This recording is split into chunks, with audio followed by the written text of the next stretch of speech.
The ceiling was breathing. It bulged and receded. It swelled and settled. The room was in St. Elizabeth's Hospital's trauma wing. Whenever he looked at it, the ceiling bulged and then deflated, shiny as a lung. When Don was a massive toddler, his mother had put them in a little beach house just back of the dunes off a public beach in Beverly. The place was affordable because it had a big ragged hole in the roof. Origin of hole unknown. Gately's outsized crib had been in the beach house's little living room, right under the hole. The guy that owned the little cottages off the dunes had stapled thick, clear polyurethane sheeting across the room's ceiling. It was an attempt to deal with the hole. The polyurethane bulged and settled in the North Shore wind and seemed like some monstrous vacuole inhaling and exhaling directly over little Gately, lying there, wide-eyed. The breathing polyurethane vacuole had seemed like it developed a character and personality as winter deepened and the winds grew worse. Gately, aged like 4, had regarded the vacuole as a living thing and had named it Herman, and had been afraid of it. He couldn't feel the right side of his upper body. He couldn't move in any real sense of the word. The hospital room had that misty quality rooms in fevers have. Gately lay on his back. Ghostish figures materialized at the peripheries of his vision and hung around and then dematerialized. The ceiling bulged and receded. Gately's own breath hurt his throat. His throat felt somehow raped. The blurred figure in the next bed sat up very still in bed in a sitting position and seemed to have a box on its head. Gately kept having a terrible repetitious ethnocentric dream that he was robbing the house of an Oriental and had the guy tied to a chair and was trying to blindfold him with quality mailing twine from the drawer under the Oriental's kitchen phone. The Oriental kept being able to see around the twine and kept looking steadily at Gately and blinking inscrutably. Plus the Oriental had no nose or mouth, just a smooth expanse of lower facial skin, and wore a silk robe and scary sandals, and had no hair on its legs. What Gately perceived as light cycles and events, all out of normal sequence, was really Gately going in and out of consciousness. Gately did not perceive this. It seemed to him more like he kept coming up for air and then being pushed below the surface of something. Once when Gately came up for air, he found that resident, Tiny Ewell, was seated in a chair right up next to the bed. Tiny's little slim hand was on the bed's crib-type railing, and his chin rested on the hand, so his face was right up close. The ceiling bulged and receded. The room's only light was what spilled in from the nighttime hall. Nurses glided down the hall and past the door in subsonic footwear. A tall and slumped ghostish figure appeared to Gately's left, off past the blurred, seated, squarehead boy's bed, slumped and fluttering, appearing to rest its tailbone on the sill of the dark window. The ceiling rounded on down and then settled back flat. Gately rolled his eyes up at Ewell. Ewell had shaved off his blunt white goatee. His hair was so completely clean and white, it took a faint pink cast from the pink of his scalp below. Ewell had been discoursing to him for an unknown length of time. It was Gately's first full night in St. Elizabeth's Hospital's trauma wing. He didn't know what night of the week it was. His circadian rhythm was the least of the personal rhythms that had been scrambled. His right side felt encased in a kind of hot cement, also a sick throb in what he assumed was a toe. He wondered dimly about going to the bathroom, if and when. Ewell was right in the middle of speaking. Gately couldn't tell if Ewell was whispering. Nurses glided across the doorway's light. Their sneakers were so noiseless the nurses seemed to be on wheels. A stolid shadow of somebody in a hat was cast obliquely across the hall's tile floor just outside the room, as if a stolid figure were seated just outside the door, against the wall, in a hat. My wife's personal term for soul is personality, as in, there's something incorrigibly dark in your personality, Eldred Ewell, and Dewars brings it out. The hall floor was pretty definitely white tile, with a cloudy, overwaxed shine in the bright fluorescence out there. Some kind of red or pink stripe ran down the center of the hall. Gately couldn't tell if Tiny Ewell thought he was awake or unconscious, or what. It was in the fall term of 3rd grade as a child that I found myself fallen in with the bad element. They were a group of tough, blue-collar Irish lads bussed in from the East Watertown projects. Runny noses, home-cut hair, frayed cuffs, quick with their fists, sports-mad, fond of sneaker hockey on asphalt, Ewell said. And yet, strangely, I, unable to do even one pull-up in the president's physical fitness test, quickly became the leader of the pack we all fell into. The blue-collar lads all seemed to admire me for attributes that were not clear. We formed a sort of club. Our uniform was a gray scally cap. Our clubhouse was the dugout of the Little League diamond that had fallen into disuse. Our club was called the Money Stealers Club. At my suggestion, we went with a descriptive name as opposed to euphemistic. The name was mine. The Irish lads acquiesced. They viewed me as the brains of the operation. I held them in a kind of thrall. This was due in large part to my capacity for rhetoric. Even the toughest and most brutish Irish lad respects a gilded tongue. Our club was formed for the express purpose of undertaking a bunco operation. We went around to people's homes after school, ringing the doorbell and soliciting donations for Project Hope Youth Hockey. There was no such organization. Our donation receptacle was a chock full of nuts can with Project Hope Youth Hockey written on a strip of masking tape wrapped around the can. The lad who made the receptacle had spelled project with a G in the first draft. I ridiculed him for the error, and the whole club pointed at him and laughed, brutally. Ewell kept staring at the crude blue jailhouse square and canted cross on Gately's forearms. Our only visible credentials were knee pads and sticks we'd purloined from the PE stockroom. But my order, all were held carefully to conceal the PPTY, W, WTTN, ELEM, SCH emblazoned down the side of every stick. One lad had a goalie mask on under his scally cap, the rest knee pads and carefully held sticks. The knee pads were turned inside out for the same reason. I couldn't even skate, and my mother absolutely forbade rough play on asphalt. I wore a necktie and combed my hair carefully after each solicitation. I was the spokesperson, the mouthpiece, the bad lads called me. They were Irish Catholics all. Watertown from east to west is Catholic, Armenian, and mixed. The East Side boys all but genuflected to my gift for bullshit. I was exceptionally smooth with adults. I rang doorbells and the lads arrayed themselves behind me on the porch. I spoke of disadvantaged youth and team spirit and fresh air and the meaning of competition and alternatives to the after-school street's bad element.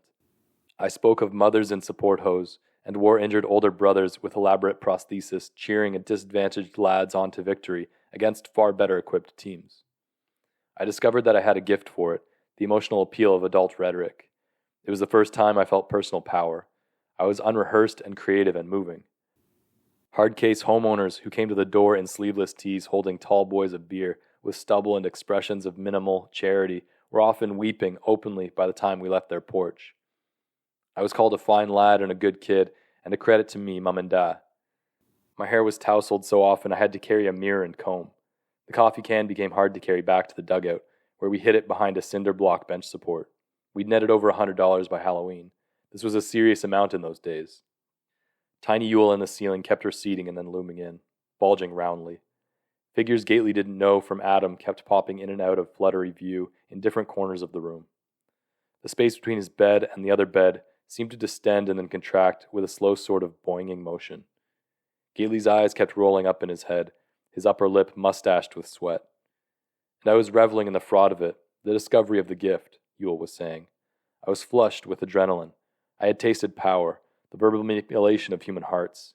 The lads called me the gilded Blarney man. Soon the first-order fraud wasn't enough. I began secretly filching receipts from the club's chock full of nuts can, embezzling. I persuaded the lads it was too risky to keep the can in the open-air dugout and took personal charge of the can. I kept the can in my bedroom and persuaded my mother that it contained Christmas-connected gifts and must under no circumstances be inspected. To my underlings in the club, I claimed to be rolling the coins and depositing them in a high-interest savings account I'd opened for us in the name Franklin W. Dixon. In fact, I was buying myself Pez and Milky Ways and Mad magazines and a Creeple People brand deluxe oven and mold set with 6 different colors of goo. This was in the early 70s. At first, I was discreet, grandiose but discreet. At first, the embezzlement was controlled, but the power had roused something dark in my personality, and the adrenaline drove it forward. Self-will run riot. Soon the club's coffee can was empty by each weekend's end. Each week's haul went towards some uncontrolled Saturday binge of puerile consumption. I doctored up flamboyant bank statements to show the club, in the dugout. I got more loquacious and imperious with them. None of the lads thought to question me, or the purple magic marker the bank statements were done in. I was not dealing with intellectual titans here, I knew. They were nothing but malice and muscle, the worst of the school's bad element, and I ruled them. Thrall. They trusted me completely, and the rhetorical gift. In retrospect, they probably could not conceive of any sane third grader with glasses and a necktie trying to defraud them, given the inevitably brutal consequences. Any sane third grader. But I was no longer a sane third grader. I lived only to feed the dark thing in my personality, which told me any consequences could be forestalled by my gift and grand personal aura. But then, of course, eventually Christmas hove into view. Gailey tries to stop Yule and say, "Hove?"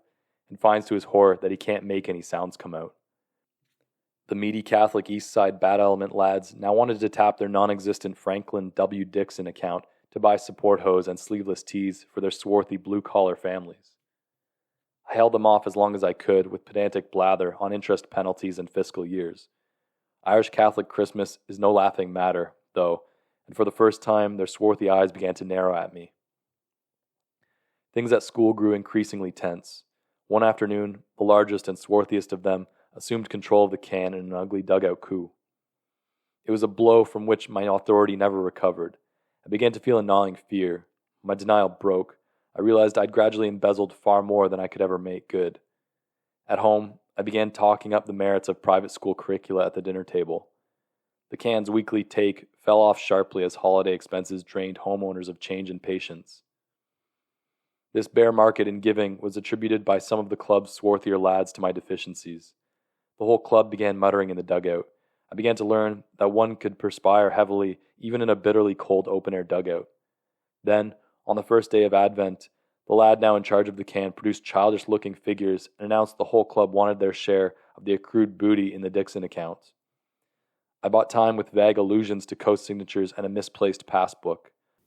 I arrived home with chattering teeth and bloodless lips and was forced by my mother to swallow fish oil. I was consumed with puerile fear. I felt small and weak and evil and consumed by dread of my embezzlement's exposure.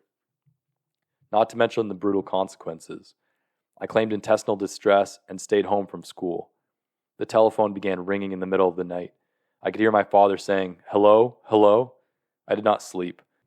My personality's dark part had grown leathery wings and a beak and turned on me. There were still several days until Christmas vacation. I'd lie in bed panicked during school hours amid piles of ill-gotten Mad magazines and creeple people figures, and listen to the lonely handheld bells of the Salvation Army Santas on the street below, and think of synonyms for dread and doom.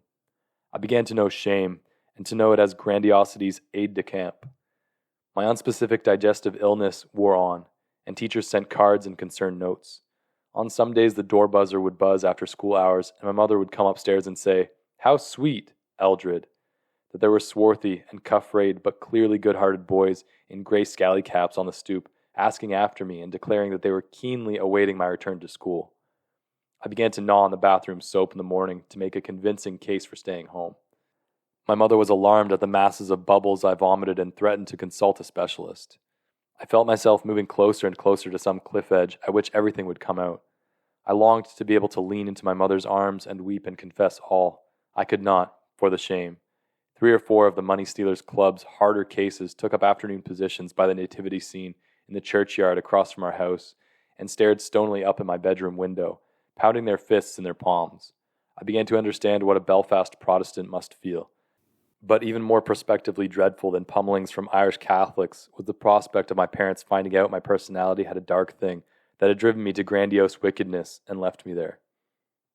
Gailey has no idea how Yule feels about him making no responses, whether Yule doesn't like it or even notices it, or what. He can't breathe okay, but something in his raped throat won't let whatever's supposed to vibrate to speak vibrate.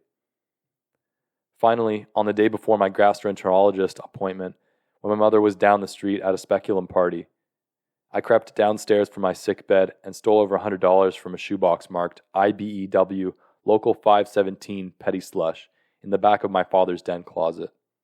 I'd never dreamed of resorting to the shoebox before, stealing from my own parents, to remit funds I'd stolen from dull-witted boys with whom I'd stolen them from adults I'd lied to. My feelings of fear and despicability only increased. I now felt ill for real. I lived and moved in the shadow of something dark that hovered just overhead. I vomited without aid of a medic, now, but secretly, so I could return to school. I couldn't face the prospect of a whole Christmas vacation of swarthy sentries pounding their palms outside the house. I converted my father's union's bills to small change and paid off the Money Stealers Club and got pummeled anyway. Apparently on general bad element principles. I discovered the latent rage in followers, the fate of the leader who falls from the mob's esteem. I was pummeled and given a savage wedgie and hung from a hook in my school locker, where I remained for several hours, swollen and mortified. And going home was worse. Home was no refuge. For home was the scene of the third-order crime, of theft cubed. I couldn't sleep. I tossed and turned. There were night terrors. I was unable to eat, no matter how long after supper I had to stay at the table. The more worried about me my parents became, the greater my shame. I felt a shame and personal despicability no third grader should have to feel. The holidays were not jolly. I looked back over the autumn and failed to recognize anyone named Eldred K. Ewell Jr. It no longer seemed a question of insanity or dark parts of me. I had stolen from neighbors, slum children, and family, and bought myself sweets and toys. Under any tenable definition of bad, I was bad. I resolved to toe the virtuous line from then on. The shame and horror was too awful. I had to remake myself. I resolved to do whatever was required to see myself as good, remade. I never knowingly committed another felony. The whole shameful interval of the Money Stealers Club was moved to mental storage and buried there. Dawn, I'd forgotten it ever happened. Until the other night. Dawn, the other night, after the fracas and your display of reluctant se offendendo. Footnote 337. Latin blunder for self-defense's se defendendo is seek, either a befogged muddling of professional legal term or a post-Freudian slip, or, least likely, a very oblique and subtle jab at Gately from a Yule intimate with the graveyard scene from Hamlet, namely, VI 9. End of footnote 337. After your injury and the whole aftermath, Dawn, I dreamed the whole mad repressed third-grade interval of grandiose perfidy all over again, vividly and completely. When I awoke, I was somehow minus my goatee and my hair was center-parted in a fashion I haven't favored for 40 years. The bed is soaked, and there was a gnawed-looking cake of McDade's special anti-acne soap in my hand. Gately starts to short-term recall that he was offered IV Demerol for the pain of his gunshot wound immediately on admission to the ER, and has been offered Demerol twice by shift doctors who haven't bothered to read the History of Narcotics Dependency No Schedule CIV plus Medic. That Gately made Pat Montesian swear she'd make them put in italics on his file or chart or whatever, first thing. Last night's emergency surgery was remedial, not extractive, because the Big Pistol's ordnance had apparently fragmented on impacting and passed through the meters of muscle that surrounded Gately's humerus ball and scapula socket, passing through and missing bone, but doing great and various damage to soft tissues. The ER's trauma specialist had prescribed Toradol IM, footnote 338. Ketorolac tromethamine, a non-narcotic analgesic, little more than Motrin with ambition, Syntex Labs. End of footnote 338. But had warned that the pain after the surgery's general anesthetic wore off was going to be unlike anything Gately had ever imagined. The next thing Gately knew was he was upstairs in a trauma wing room that trembled with sunlight, and a different doctor was speculating to either Pat M. or Calvin T. that the invasive foreign body had been treated with something unclean beforehand, possibly, because Gately's developed a massive infection, and they're monitoring him for something he heard as noxema, but is really toxemia. Gately also wanted to protest that his body was 100% American, but he seemed temporarily unable to vocalize aloud. Later it was nighttime and Ewell was there, intoning. It was totally unclear what Ewell wanted from Gately or why he was choosing this particular time to share. Gately's right shoulder was almost the same size as his head, and he had to roll his eyes up and over like a cow to see Ewell's hand on the railing and his face floating above it. And how will I administer the 9th step when it comes time to make amends? How can I start to make reparations? Even if I could remember the homes of the citizens we defrauded, how many could still be there, living? The club lads have doubtless scattered into various low-rent districts and dead-end careers. My father lost the IBEW. Footnote 339. International Brotherhood of Electrical Workers. End of footnote 339. Account under the Weld administration, and has been dead since 1993. And the revelations would kill my mother. My mother is very frail. She uses a walker, and arthritis has twisted her head nearly all the way around on her neck. My wife jealously protects my mother from all unpleasant facts regarding me. She says someone has to do it. My mother believes right this minute I'm at a 9-month Banque de Genève sponsored tax law symposium in the Alsace. She keeps sending me knitted ski wear that doesn't fit, from the rest home. Dawn, this buried interval and the impost I've carried ever since may have informed my whole life. Why I was drawn to tax law, helping wealthy suburbanites two-step around their fair share. My marriage to a woman who looks at me as if I were a dark stain at the back of her child's trousers. My whole descent into somewhat heavier than normal drinking may have been some instinctive attempt to bury third-grade feelings of despicability, submerge them in an amber sea. I don't know what to do, Ewell said. Gately was on enough Toradol IM to make his ears ring, plus a saline drip with Dorex. Footnote 340. Doxycycline hyclate, an IV antibiotic.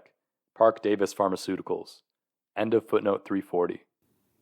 I don't want to remember despicabilities I can do nothing about. If this is a sample of the more will be revealed, I hereby lodge a complaint. Some things seem better left submerged. No? Everything on his right side was on fire. The pain was getting to be emergency-type pain, like scream and yank your charred hand off the stove-type pain. Parts of him kept sending up emergency flares to other parts of him, and he could neither move nor call out. I'm scared, from what seemed somewhere overhead and rising, was the last thing Gately heard Ewell whisper as the ceiling bulged down toward them. Gately wanted to tell Tiny Ewell that he could totally fucking ID with Ewell's feelings, and that if he, Tiny, could just hang in and tote that bale and put one little well-shined shoe in front of the other, everything would end up all right. That the god of Ewell's understanding would find some way for Ewell to make things right, and then he could let the despicable feelings go instead of keeping them down with doers. But Gately couldn't connect the impulse to speak with actual speech, still. He settled for trying to reach his left hand across and pat Ewell's hand on the railing, but his own breadth was too far to reach across. And then the white ceiling came all the way down and made everything white. He seemed to sort of sleep. He fever-dreamed of dark writhing storm clouds, writhing darkly and screaming on down the beach at Beverly, M.A., the winds increasing over his head until Herman the polyurethane vacuole burst from the force, leaving a ragged inhaling maw that tugged at Gately's XXL Dr. Denton's. A blue-stuffed brontosaurus was sucked upward out of the crib and disappeared into the maw, spinning.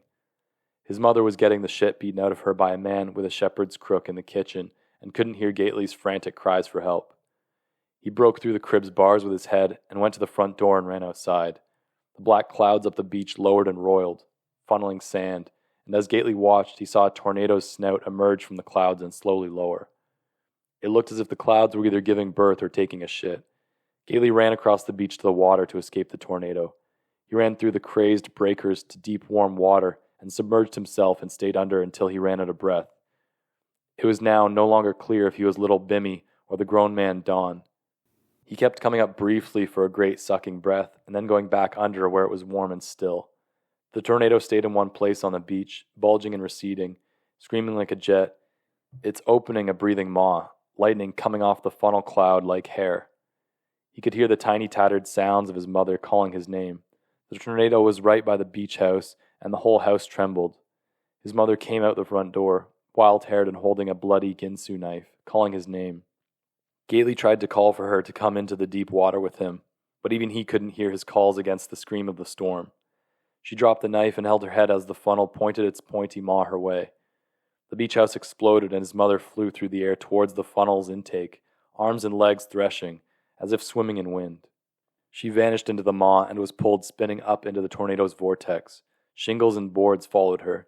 No sign of the shepherd's crook of the man who'd hurt her. Gately's right lung burned horribly. He saw his mother for the last time when lightning lit up the funnel's cone. She was swirling around and around like something in a drain, rising, seeming to swim, bluely backlit. The burst of lightning was the white of the sunlit room when he came up for air and opened his eyes. His mother's tiny rotating imago faded against the ceiling. What seemed like heavy breathing was him trying to scream. The skinny bed's sheets were soaked, and he needed to piss something bad. It was daytime, and his right side was in no way numb, and he was immediately nostalgic for the warm cement feeling of when it was numb. Tiny Ewell was gone. His every pulse was an assault on his right side. He didn't think he could stand it for even another second. He didn't know what would happen, but he didn't think he could stand it. Later, someone who was either Joel Van D or a St. E's nurse in a UHID veil was running a cold washcloth over his face. His face was so big it took some time to cover it all. It seemed too tender a touch on the cloth for a nurse, but then Gately heard the clink of IV bottles being changed or R-N-ishly messed with somewhere overhead behind him. He was unable to ask about changing the sheets or going to the bathroom. Sometime after the veiled lady left, he just gave up and let the piss go, and instead of feeling wet heat, he heard the rising metallic sound of something filling up somewhere near the bed. He couldn't move to lift the covers and see what he was hooked up to. The blinds were up, and the room was so bright white in the sunlight that everything looked bleached and boiled. The guy with either the square head or the box on his head had been taken off someplace, his bed unmade and one crib railing down. There was no ghostish figures or figures in mist. The hallway was no brighter than the room, and Gately couldn't see any shadows of anybody in a hat. He didn't even know if last night had been real. The pain kept making his lids flutter. He hadn't cried over pain since he was 4. His last thought before letting his lids stay shut against the brutal white of the room was that he'd maybe been castrated, which was how he'd always heard the term catheterized. He could smell rubbing alcohol and a kind of vitamin stink, and himself. At some point, a probably real Pat Montesian came in and got her hair in his eye when she kissed his cheek and told him if he could just hang in and concentrate on getting well, everything would be fine, that everything at the house was back to normal, more or less, and essentially fine, that she was so sorry he'd had to handle a situation like that alone, without support or counsel, and that she realized full well Lenz and the Canadian thugs hadn't given him enough time to call anybody, that he'd done the very best he could with what he'd had to work with and had nothing to feel horrid about, to let it go, that the violence hadn't been relapse-type thrill-seeking violence, but simply doing the best he could at the moment and trying to stand up for himself and for a resident of the house. Pat Montesian was dressed as usual entirely in black, but formally, as in for taking somebody to court, and her formal wear looked like a Mexican widow's. She really had said the words thug and horrid. She said not to worry. The house was a community, and it took care of its own. She kept asking if he was sleepy. Her hair's red was a different and less radiant red than the red of Joelle Van D's hair. The left side of her face was very kind. Gately had very little understanding of what she was talking about. He was kind of surprised the finest hadn't come calling already. Pat didn't know about the remorseless ADA or the suffocated Nuck. Gately tried hard to share openly about the wreckage of his past, but some issues still seemed suicidal to share about. Pat said that Gately was showing tremendous humility and willingness, sticking to his resolution about nothing stronger than non-narcotic painkillers, but that she hoped he'd remember that he wasn't in charge of anything except putting himself in the higher power's hands and following the dictates of his heart. The codeine, or maybe Percocet, footnote 341. Oxycodone hydrochloride plus acetaminophen, a Schedule C3 narcotic oral analgesic, DuPont Pharmaceuticals. End of footnote 341. Or maybe even Demerol wouldn't be a relapse unless his heart of hearts that knew his motives thought it would be.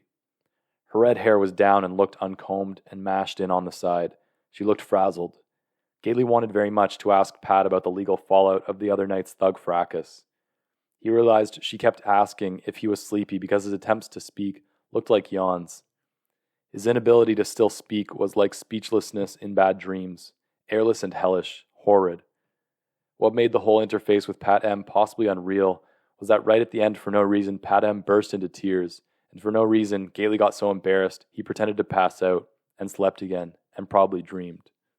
Almost certainly dreamed and unreal was the interval when Gately came up with a start and saw Ms. Lopate, the objet d'art from the shed that they come and install next to the Enid House viewer some days, sitting there in a gunmetal wheelchair, face contorted, head cocked, hair stringy, looking not at him but more like seemingly at whatever array of IV bottles and signifying monitors hung above and behind his big crib, so not speaking or even looking at him, but still in some sense being there with him, somehow.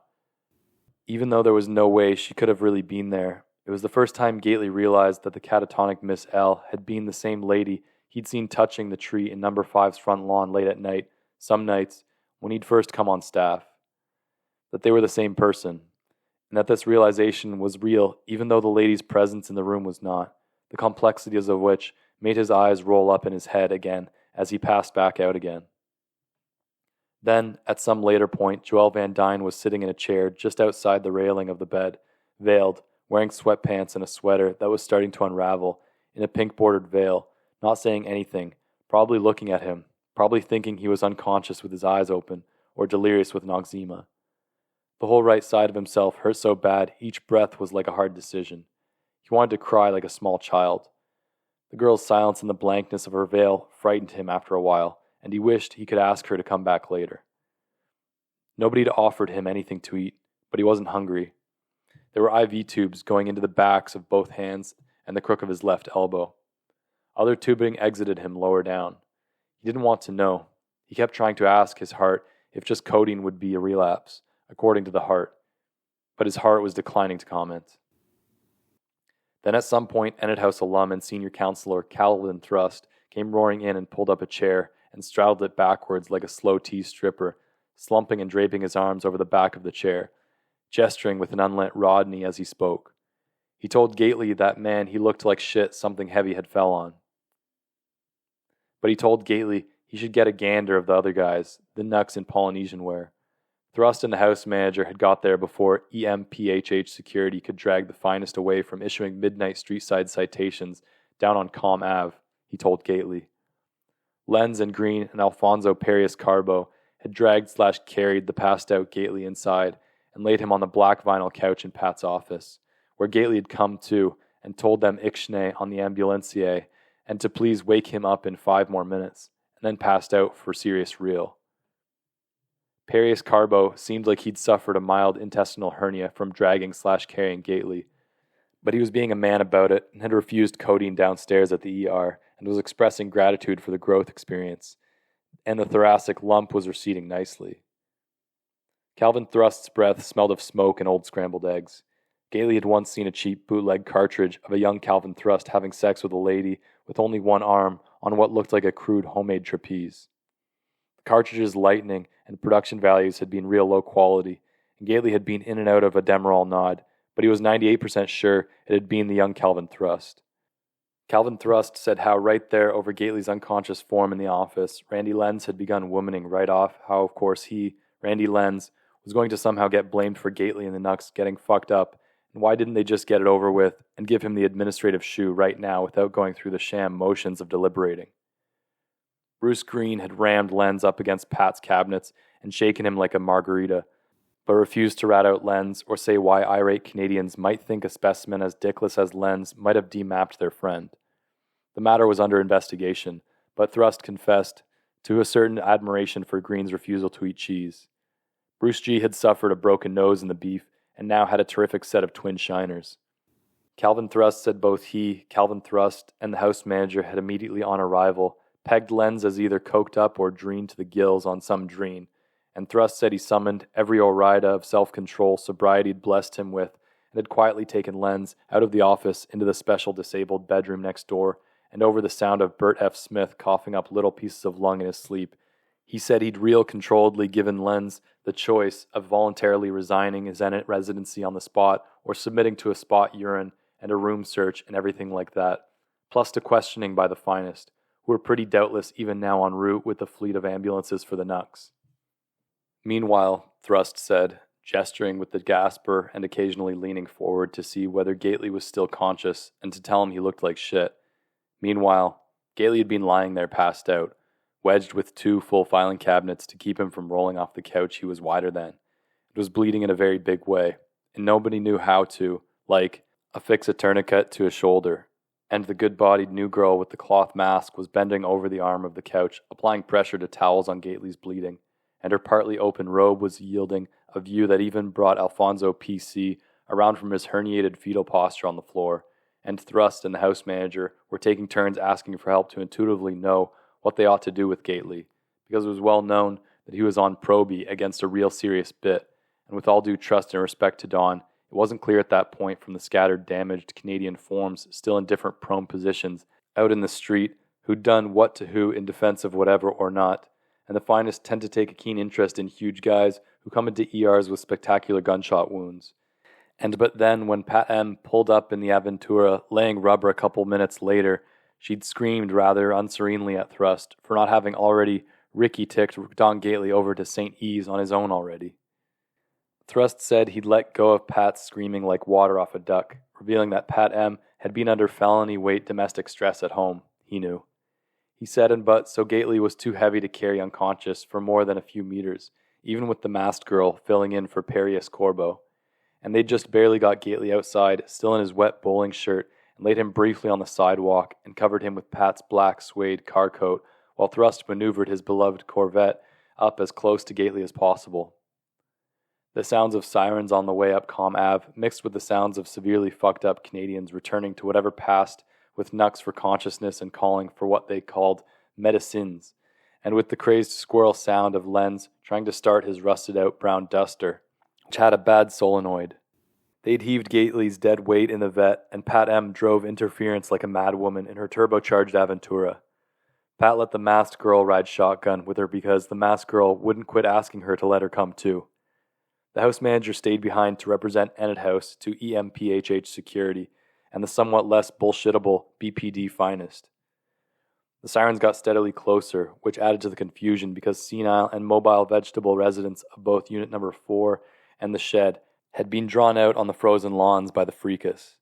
And the mix of several kinds of sirens didn't do them a bit of good, and they started flapping and shrieking and running around and adding to the medical confusion of the whole scene, which by the time him and Pat pulled out of there was a fucking mill house and everything like that. Thrust asks rhetorically how much does Don fucking weigh, anyway, because moving the front buckets way up to where like dwarfs put them and putting Gately's carcass across the back seat of the vet had required all available hands, and even Bert F.S.'s stumps.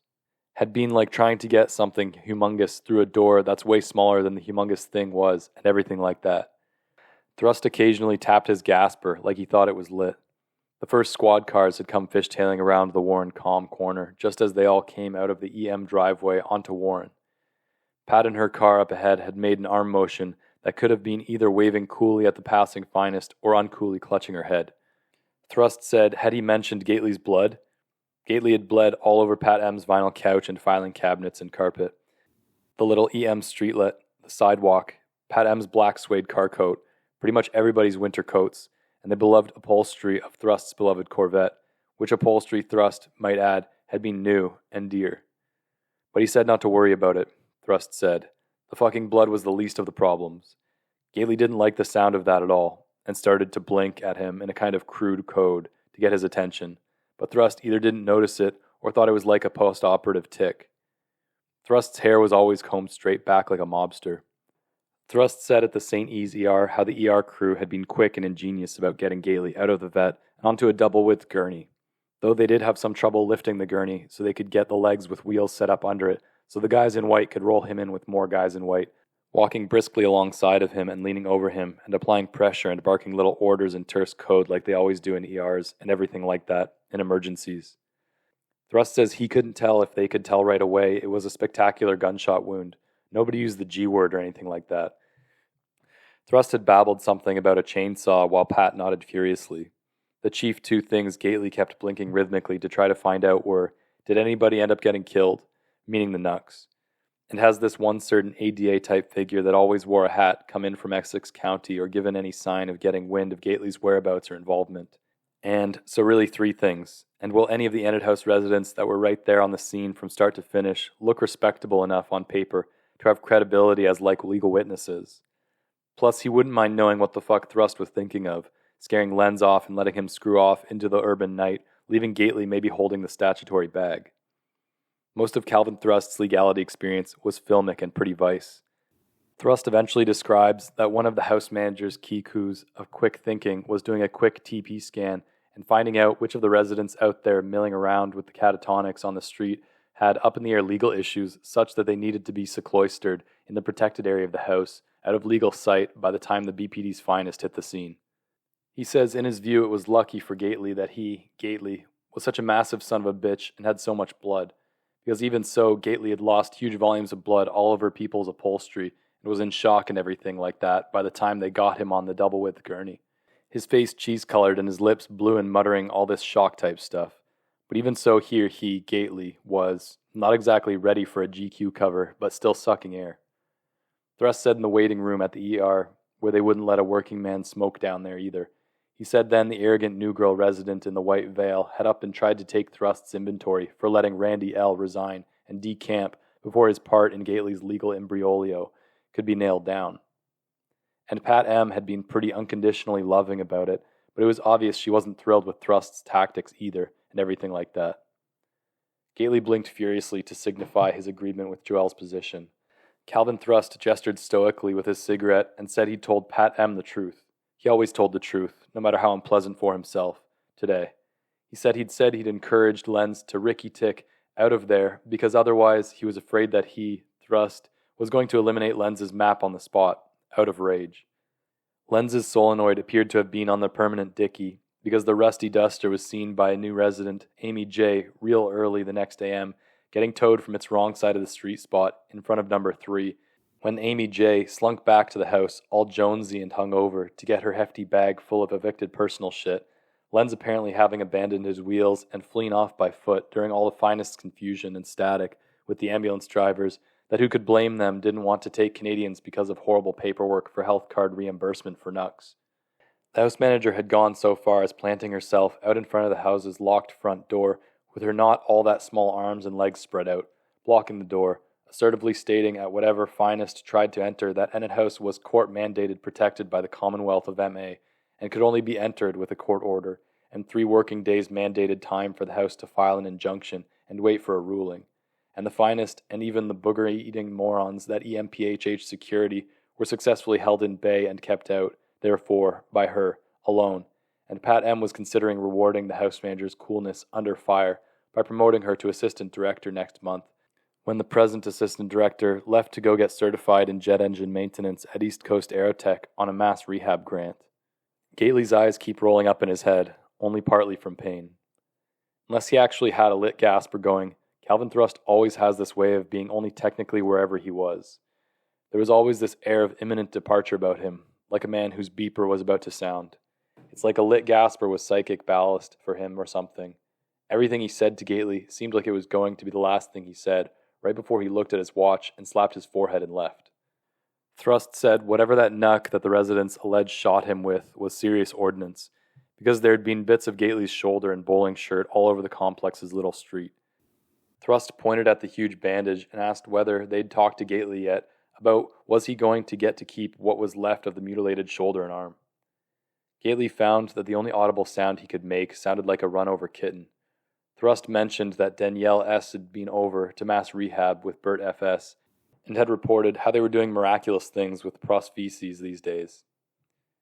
Gately's eyes were rolling around in his head, and he was making pathetic little scared aspirated sounds as he pictured himself with a hook and parrot and patch making piratical, matey sounds from the AA podium.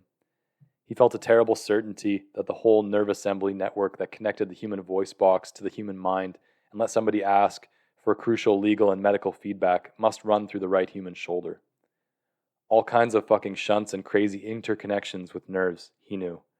He imagined himself with one of those solar cell electric shaver voice box prostheses he has to hold up to his throat, maybe with his hook, trying to carry the message with it from the podium, sounding like an automatic teller or ROM audio interface.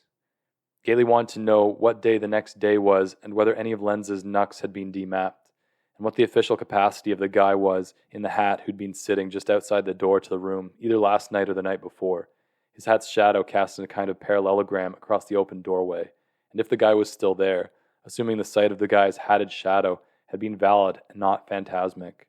And he wondered how they went about cuffing you if one of your arm's shoulders was mutilated and the size of your head. If Gately took anything deeper than a half-breath, a mind-bending sheet of pain goes down his right side. He even breathed like a sick kitten, more like throbbing than breathing. Thrust said Hester Thrale had apparently disappeared sometime during the fracas and never came back. Gately could remember her running screaming off into the urban night. Thrust said her Alfa Romeo got towed the next AM, right along with Lenz's bum duster, and her stuff's been duly bagged and is on the porch and everything familiar like that. Thrust said they found this mysteriously huge stash of high-quality Irish luggage during the staff's search of Lenz's room, and the house looks to be fixed for trash and eviction bags for the next fiscal year. Discharged residents' bagged possessions stay on the porch for 3 days, and Gately's trying to calculate the present date from this fact. Thrust says Emil Minty got a full house restriction for getting observed removing one of Hester Thrale's undergarments from her bag on the porch, for reasons nobody much wants to speculate about. Kate Gompert and Ruth Van Cleve supposedly went to hit an NA meeting in Inman Square and got supposedly mugged and separated, and then only Ruth Van Cleve showed up back at the house, and Pat's sworn out a PC warrant for Gompert because of the girl's other psych and suicide issues. Gately discovers he doesn't even all that much care whether anybody thought to call Stavros L. at the Shattuck about Gately's day job. Thrust smoothed his hair back and said, "What else? Let's see." Jonette Foltz is so far covering Gately's shifts and said to say he's in her prayers. Chandler Foss finished out his 9 months and graduated but came back the next morning and hung around for morning meditation, which has to be a good sign sobriety-wise for the old chandulator. Jennifer Belbin did get indicted on the bad check issue-up in Wellfleet Circuit Court, but they're going to let her finish out her residency at the house before anything goes to trial, which her PD said graduating the house is guaranteed to get her bit cut in at least half. The assistant director had gone up to court with Belbin on her own time. Dooney Glynn's still laid up with the divertitis thing, and can be neither coaxed nor threatened out of his fetal position in bed. And the house manager's trying to breastwork through the red tape at Health to get them to okay his admission to St. E's, even though he's got insurance fraud on his yellow sheet, part of his own past wreckage. A guy that had gone through the house back when Thrust did and had stayed sober in AA for 4 solid years had suddenly out of nowhere slipped up and took the first drink the same day as the lens fracas, and predictably ended getting totally shit-faced, and went and fell off the end of the Fort Point pier, like literally took a long walk on a short pier, apparently, and sank like a rock, and the memorial services today, which is why Thrust is going to have to take off in a second here, he says. The new kid Tingley's coming out of the linen closet for up to an hour at a time and is taking solid food, and Jeanette's quit lobbying to have the kid sent over to Met State. The even newer new guy now that's come in to take Chandler Foss's spot's name is Dave Kay, and is one grim story to behold, Thrust assures him. A junior executive guy at Asks Me, air displacement, an upscale guy with a picket house and kids, and a worried wife with tall hair. Who this Dave Kay's bottom was, he drank half a liter of Cuerva at some Asks Me Interdependence Day, office party, and everything like that, and got in some insane drunken limbo dance challenge with a rival executive, and tried to like limbo under a desk or a chair or something insanely low, and got his spine all fucked up in a limbo lock, maybe permanently. So the newest guy scuttles around the Enid House living room like a crab, his scalp brushing the floor and his knees trembling with effort. Danielle S. thinks Bert F.S. might have batorial ammonia or some kind of chronic lung thing, and Jeff D.'s trying to get the other residents to sign a petition to get Bert barred from the kitchen and dining room because Bert can't cover his mouth when he coughs, understandably. Thrust says Clynette H. and Yolanda W. are taking meals in their room and are under orders not to come down or go near any windows because of what happened to the map of the Nuck they allegedly stomped and everything like that. Gately mews and blinks like mad. Thrust says everybody's being real supportive of Jenny B. and encouraging her to turn the Wellfleet indictment over to her higher power. The shed staff are still rolling the catatonic lady's wheelchair over from the shed to the house on scheduled AMs, and Thrust says Jeanette had to write up Minty and Deal for putting one of those gag arrows that are curved in the middle and look like there's an arrow through your head over the catatonic lady's paralyzed head yesterday and leaving her slumped by the TP like that all day. Plus Thrale's panties. So suddenly in 12 hours, Minty's just one more offense away from getting the shoe, which Thrust is already personally shining the tip of his very sharpest shoe, in hopes. The biggest issue at the house bitch and complaint meeting was that earlier this week, it turns out Clynette H. had brung in this whole humongous shitload of cartridges she said they were getting ready to throw in the dumpster up at the Swank Tennis School up the hill she works at, and she promoted them and hauled them down to the house. And the residents all have a wild hair because Pat says staff has to preview the cartridges for suitability and sex before they can put out for the residents. And the residents are all bitching that this will take forever, and it's just the fucking staff hoarding the new entertainment when the house's TP's just about on its hands and knees in the entertainment desert, starving for new entertainment. McDade bitched at the meeting that if he had to watch Nightmare on Elm Street 22, The Senescence, one more time, he was going to take a Brody off the house's roof. Plus, Thrust says Bruce Green hasn't shared one word to staff about his feelings about anything to do with Lenz or Gately's embryolio, that he just sits around waiting for somebody to read his mind, that his roommates have complained that he thrashes and shouts about nuts and cigars in his sleep. Calvin Thrust, 4 years sober, straddling the backwards chair, keeps inclining himself ever more forward in the posture of a man who's at any moment going to push up off out of the chair and leave. He reports how something deep in the previously hopelessly arrogant-seeming tiny Yule seemed like it's broken and melted. Spiritually speaking, the guy shaved off his Kentucky chicken beard, was heard weeping in the 5-man head, and was observed by Jeanette taking out the kitchen trash in secret even though his chore this week was office windows. Thrust had discovered fine dining and sobriety, and has the beginning of chins. His hair is slicked back with odorless stuff at all times, and he has a more or less permanent sore on his upper lip. Gately, for some reason, keeps imagining Joelle Van Dyne, dressed as Madame Psychosis, sitting in a plain chair in the three-woman room, eating a peach, and looking out the open window at the crucifix atop St. Elizabeth's Hospital's prolix roof. The crucifix isn't big, but it's up so high it's visible from most anywhere in Enfield, Brighton. Sees Joelle delicately pulling the veil out to get the peach up under it. Thrust says Charlotte Treat's T-cell count is down. She's needle-pointing Gately some kind of get better a day at a time, assuming that's God's will, doily. But it's been slow going, because Treat's developed some kind of goopy virus-related eye infection that's got her bumping into walls, and her counselor Maureen N. at the staff meeting wanted Pat to consider having her transferred to an HIV halfway house up in Everett that's got some recovering addicts in there. Morris Hanley, speaking of T-cells, has baked some cream cheese brownies for Gately as a nurturing gesture. But then the twats at the trauma wing's nurses station, impounded them from Thrust when he came up. But he'd had a couple on the way over in the blood-stained vet, and he could assure Dawn that Hanley's brownies were worth killing a loved one for, and everything like that. Gately feels a sudden rush of anxiety over the issue of who's cooking the house supper in his absence. Will they know to put cornflakes in the meatloaf, for texture? He finds Thrust insufferable, and wishes he'd just fucking go already, but has to admit, he's less conscious of the horrific pain when somebody's there, but that's mostly because the drowned panic of not being able to ask questions or have any input into what somebody's saying is so awful, it sort of dwarfs the pain. Thrust puts his unlit gasper behind his ear where Gately predicts hair tonic will render it unsmokable, looks conspiratorially around back over each shoulder, leans in so his face is visible between two bars of the bed's side railing, and bathes Gately's face in old eggs and smoke as he leans in and quietly says that Gately will be psyched to hear that all the residents that were at the Embriolio, except Lenz and Thrale, and the ones that aren't in a legal position to step forward and like that, he says they've most of them all come forward and filed depositions, that the BPD's finest, plus some rather weirder federal guys with goofy-looking archaic crew cuts, probably involved because of the inter-onan element of the Nucks. Here Gately's big heart skips and sinks. Have come around and been voluntarily admitted inside, on Pat's written okay, and they took depositions, which is like testifying on paper. And the depositions look to be basically 110% behind Gately and support a justifiable scenario of either self-defense or lens defense. Several testimonies indicate the Nucks gave the impression of being under the influence of aggressive-type substances. The single biggest problem right now, Pat says, is the missing alleged item. As in the 44 item Gately was plugged with whereabouts are missing, Thrust says. The last resident to depose to seeing it was Green, who says he took it away from the Nuck the nigger girl stomped, whereupon he, Green, says he dropped it on the lawn, whereupon it vanished from legal view. Thrust says that in his legal view, the item's the thing that makes the difference between a scenario of iron-shod self-defense and one of just maybe a huge fucking beef in which Gately got mysteriously plugged at some indefinite point while rearranging a couple Canadian maps with his huge bare hands.